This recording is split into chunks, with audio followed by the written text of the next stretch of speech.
आज के इस वीडियो में हम लोग Telangana current affairs for the month of February 2024 पढ़ेंगे।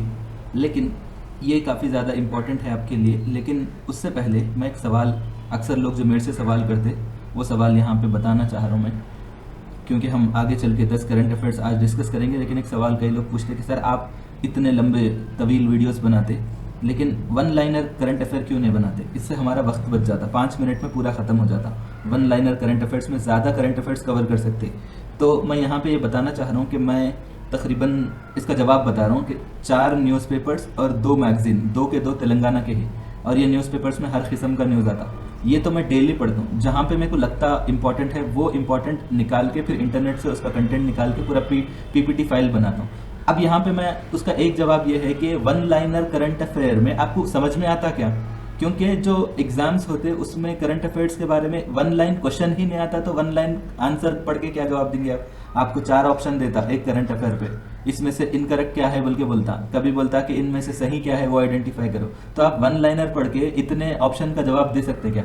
नहीं दे सकते। तो ये बात याद रखिए कि इतना आसान नहीं है वन लाइनर करंट अफेयर की बात करना। इसीलिए मेरी आदत रहती है कि थोड़ा तफसीली वीडियोस रहते मेरे, तो आपको जहमत होते रहती, लेकिन ये ज़रूरी रहता अगर आप इसको समझें तो सबसे पहला हमारा जो करंट अफेयर है, चलो उस पर आ जाएंगे। जो बोलना था मैं बोल दिया। तो सबसे पहला करंट अफेयर क्या है कि फरवरी में कैबिनेट मीटिंग हुई थी, उसमें कुछ अहम तरीन फैसले लिए गए जो अब तक के एक नए फैसले। सबसे पहला ये है कि जहाँ जहाँ टीएस बोल के रहता ऑफिशियली, वो जाके टीजी बन जाता। अब वो चाहे गाड़ियों के रजिस्ट्रेशन पे टीएस रहता या कहीं भी टीएस पीएससी बोल के रहता, तो वहाँ पे टीजी पीएससी बन जाता। हर जगह जहाँ जहाँ टीएस है वहाँ वहाँ टीजी बन जाता, और नए गाड़ियों का रजिस्ट्रेशन टीजी बन जाता। और जो ये एक फैसला लिया लेकिन काफ़ी कंट्रोवर्शियल था, मुतनाज़ा फैसला था, वो ये है कि स्टेट का जो एम्बलम है, जो आप जिसपे आपको काकतिया का वो दिखता, कमान दिखता, चार मीनार दिखता, उसमें ये लोग बोले कि भाई हम लोग उसको जो है तेलंगाना के एस्पिरेंट्स के हिसाब से डिज़ाइन करेंगे। बट बाद में इस पर कंट्रोवर्सी हुई तो इसको थोड़ा वापस ले ली। और ये भी बोले कि तेलंगाना कैबिनेट ने ये भी फैसला किया कि स्टेट में कास्ट सेंसस होने वाला है। मतलब जो बीसी कम्युनिटी, अलग अलग जो कम्युनिटीज़ हैं वो लोग कितने हैं, उनकी कितनी आबादी है, ये होगा। और एक बात ये है कि 2 नए गारंटीज़ है उसको इंप्लीमेंट करने का फैसला किया। वो तो एक तो 200 यूनिट्स का जो फ्री पावर है, और एलपीजी गैस सिलेंडर्स के बारे में। ये तो हम लोग स्कीम्स एंड पॉलिसीज़ के वीडियो में कवर करें। और उसके अलावा तेलंगाना में जो 65 आईटीआईज है उसको जो है एडवांस ट्रेनिंग सेंटर्स के तौर पे अपग्रेड करेंगे। और क्या है, एक नई बात, एक जो हाई कोर्ट है तेलंगाना का वो ओल्ड सिटी में है इस वक्त, ठीक है। ये आपको क्या बोलते हैं, खुली कुतुब शाह स्टेडियम से थोड़ा पीछे है, घासी बाजार के पास, उसको जो है शिफ्ट कर रहे हैं राजेंद्र नगर की तरफ। तो ये उसके लिए 100 एकड़ जमीन अलॉट करे। ये अहम तरीन फैसले हैं जिसको आपको याद रखना जरूरी है। और हमारा जो दूसरा करंट अफेयर है वो भी तेलंगाना कल्चर के एतबार से इंपॉर्टेंट है। वो ये है कि तेलंगाना का जो कैबिनेट है उसने जय जय है तेलंगाना, एक सॉन्ग है, इसको लिखने वाले अंदेश्री है,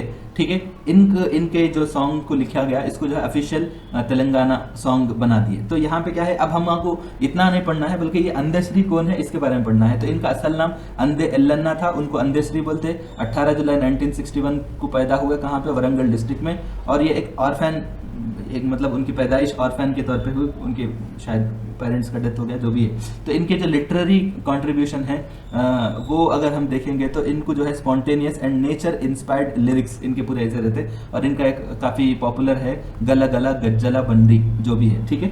तो इनके वर्क्स में जो है इनके जो कारनामे हैं, अदबी कारनामे, उसमें जो है रस्टिक लाइफ, नेचर और फिलोसफिकल आइडियाज रिफ्लेक्ट होते। और इनको जो है काकतिया यूनिवर्सिटी से 2008 में डॉक्टरेट अवार्ड भी दिया गया। और इनके एक गाना है वेल्ली पोतुन्नावा, ठीक है, गंगा फिल्म में, ये इसको नंदी अवार्ड भी मिला।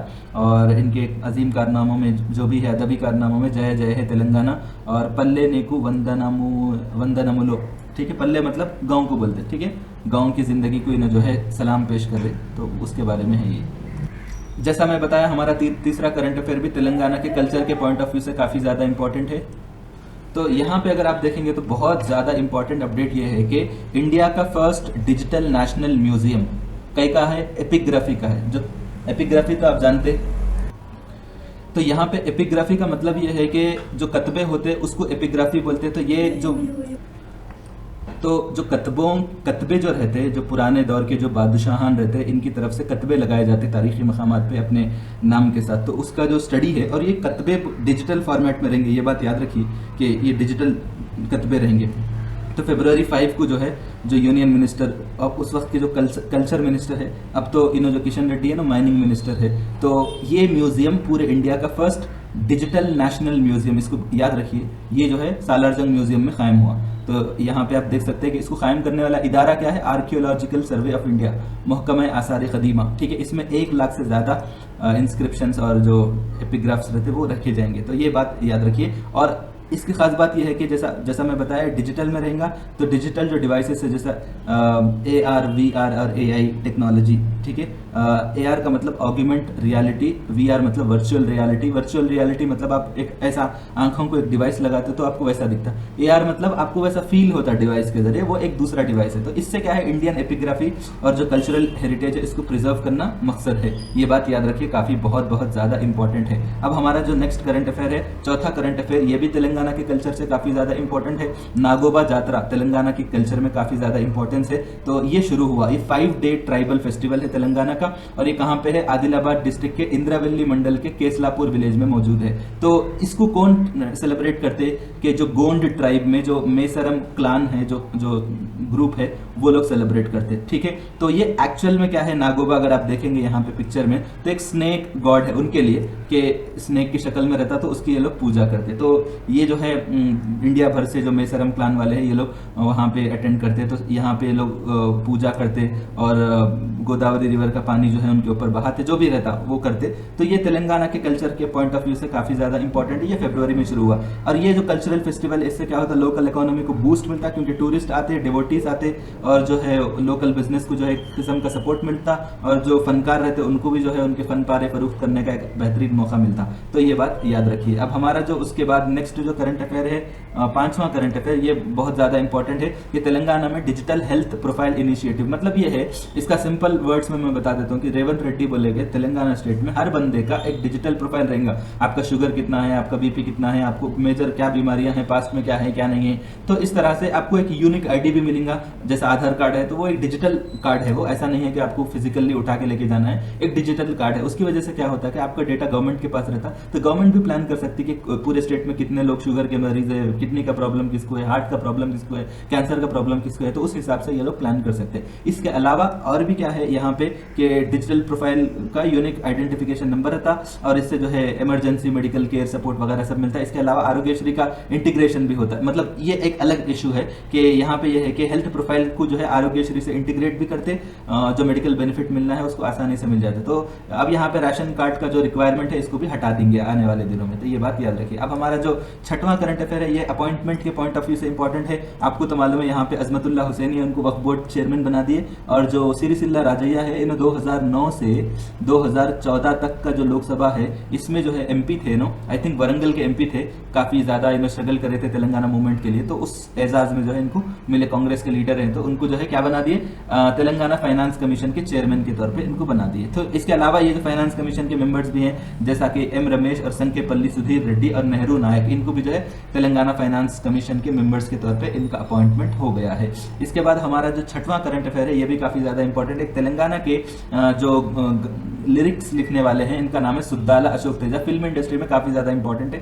तो इनको क्या हुआ कि इन्हों जो है, इनके वैसे बेसिकली इनका ताल्लुक कहां से है कि सुद्दाला विलेज, जनगांव डिस्ट्रिक्ट तेलंगाना के। तो इनको जो है आंध्र प्रदेश, यहाँ पे क्या आंध्र प्रदेश ऑफिशियल लैंग्वेज संगम, मतलब जो भी है क्या है ये जो इदारा है ऑफिशियल लैंग्वेज का कमीशन जो भी है, उनकी तरफ से इनको तेलुगु भाषा रत्न जीवन सौफल्य अवार्ड, तो ये जीवन सौफल्य मतलब ये जो कारनामा हयात अवार्ड रहता तेलुगु भाषा रत्न का, ये अवार्ड इनको दिया गया। तो इन्होंने गवर्नमेंट टीचर थे और उसके बाद इन्होंने अपना करियर शुरू करा। क्या बात है कि मैं ये बात देखा कि जो टीचर्स वगैरह रहते ये लोग पहले टीचर रहते, उसके बाद में जाके शायर बनते। तो पता नहीं क्या वजह रहता कि पहले टीचर रहते उसके बाद हल्लू हल्लू बाद में जाके शायर बनते, तो फुर्सत मिलती ही नहीं, क्या रहता अल्लाह बेहतर जाने। अगर आपको कुछ मालूम है तो बताइए। इन्होंने भी गवर्नमेंट के टीचर है, तो इन्होंने 2200 सॉन्ग्स लिखे और इनको कई अवार्ड्स मिले, नंदी अवार्ड भी मिला तेलुगु सिनेमा का। तो ये सब याद रखिए आप, ठीक है।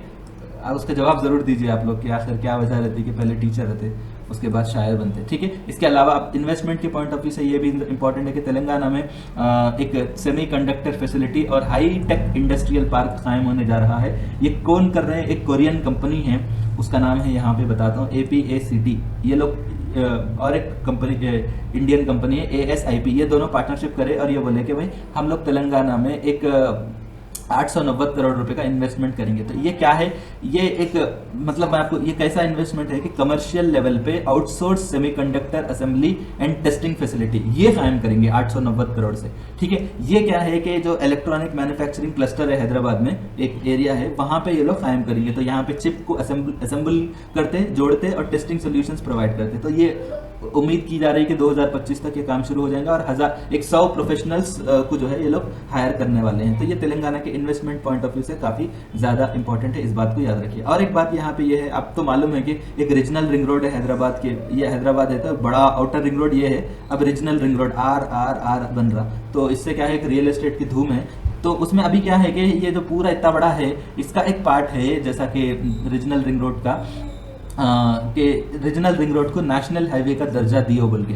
तो ये बात बता रहे हैं चीफ मिनिस्टर रेवंत रेड्डी है और यहाँ पे जो अर्बन डेवलपमेंट मिनिस्टर है कोमट रेड्डी, वेंकट रेड्डी, ये लोग दोनों जाके दिल्ली में नितिन गडकरी से मिले। ठीक है, तो मिल के क्या बोले कि भाई हमारे जो RRR प्रोजेक्ट है इसको नेशनल प्रोजेक्ट हाईवे का दर्जा दियो। इसका फायदा क्या होता, एक तो RR का बेनिफिट ये होता है कि पूरे स्टेट के जो दीगर अलग अलग इलाके हैं उसको हैदराबाद से कनेक्टिविटी इंप्रूव हो जाता, ट्रैवल का जो टाइम है ये कम हो जाता, और हाईवे स्टेटस अगर मिला नेशनल हाईवे स्टेटस, तो इससे क्या होता है कि एडिशनल जो फंडिंग बेनिफिट्स है और जो मेंटेनेंस और डेवलपमेंट वगैरह है वो सब जो है सेंट्रल गवर्नमेंट के अंडर चले जाता। तो वो बेनिफिट के लिए ये बोल रहे हैं कि RRR प्रोजेक्ट को जो है नेशनल प्रोजेक्ट का दर्जा दियो, और ये बात मान ली भी गई एक तरह से। ठीक है, तो और एक इंपॉर्टेंट करंट अफेयर ये है कि तेलंगाना इसरो के साथ एक पार्टनर बनके ये बोल रहे हैं कि ये लोग क्या करने वाले हैं, आने वाले दिनों में ड्रोन पोर्ट कायम करने वाले हैं। ड्रोन पोर्ट कायम करने वाले हैं। तो एक MOU, मेमोरेंडम ऑफ अंडरस्टैंडिंग, ठीक है, आपसी समझौते का एक मुफाहिमत नामा ये लोग साइन करें। इसमें क्या रहता कि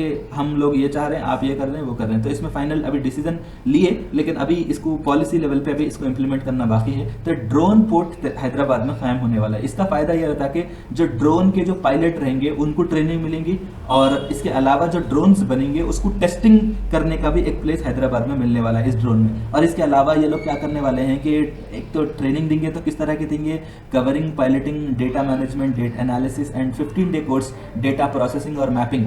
ठीक है, ये सब वहां पे फैसिलिटीज दिए जाएंगे। तो इससे क्या है, ये ड्रोन पोर्ट क्या होता है कि 20 एकड़ पर मुश्तमिल रहेगा फार्मा सिटी के अंदर में।